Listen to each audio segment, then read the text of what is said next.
So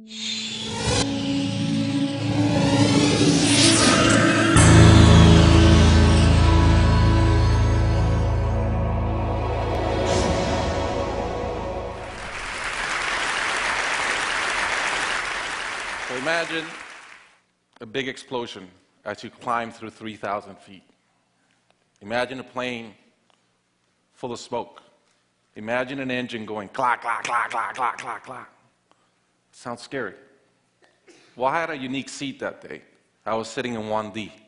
I was the only one who could talk to the flight attendants. So I looked at them right away, and they said, no problem. We probably hit some birds. The pilot had already turned the plane around, and we weren't that far. You could see Manhattan. 2 minutes later, 3 things happen at the same time. The pilot lines up the plane with the Hudson River. It's usually not the route. He turns off the engines. Now imagine being on a plane with no sound.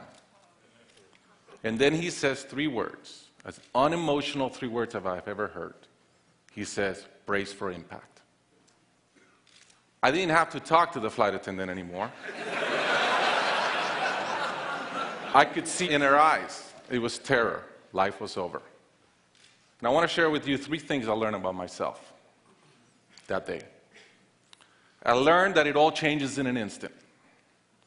We have this bucket list, we have these things we want to do in life, and I thought about all the people I wanted to reach out that I didn't, all the fences I wanted to mend, all the experiences I wanted to have and I never did. As I thought about that, later on I came up with a saying, which is, I collect bad wines. Because if the wine is ready and the person is there, I'm opening it. I no longer want to postpone anything in life.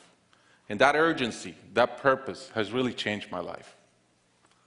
The second thing I learned that day, and this is as we clear the George Washington Bridge, which was by not a lot, I thought about, wow, I really feel one real regret. I've lived a good life. In my own humanity and mistakes, I've tried to get better at everything I've tried. But in my humanity, I also allow my ego to get in. And I regretted the time I wasted in things that did not matter with people that matter. And I thought about my relationship with my wife, with my friends, with people. And after, as I reflected on that, I decided to eliminate negative energy from my life. It's not perfect. It's a lot better. I've not had a fight with my wife in 2 years. It feels great. I'm no longer trying to be right. I choose to be happy. The third thing I learned, and this is as your mental clock starts going 15, 14, 13, you can see the water coming. I'm saying, please blow up. Right? I don't want this thing to break in 20 pieces like you've seen in those documentaries. And as we're coming down, I had a sense of, wow, dying is not scary. It's almost like we've been preparing for it our whole lives. But it was very sad. I didn't want to go. I love my life. And that sadness really framed in one thought, which is, I only wish for one thing. I only wish I could see my kids grow up. About a month later, I was in a performance by my daughter, first grader, not much artistic talent, yet. And I'm bawling, I'm crying like a little kid. And it made all the sense in the world to me.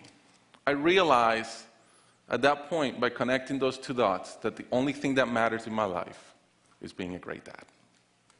Above all, the only goal I have in life is to be a good dad. I was given the gift of a miracle, of not dying that day.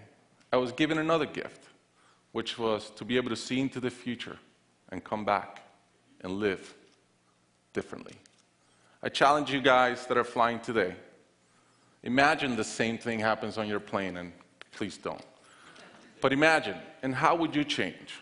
What would you get done that you're waiting to get done because you think you'll be here forever? How would you change your relationships and the negative energy in them? And more than anything, are you being the best parent you can? Thank you.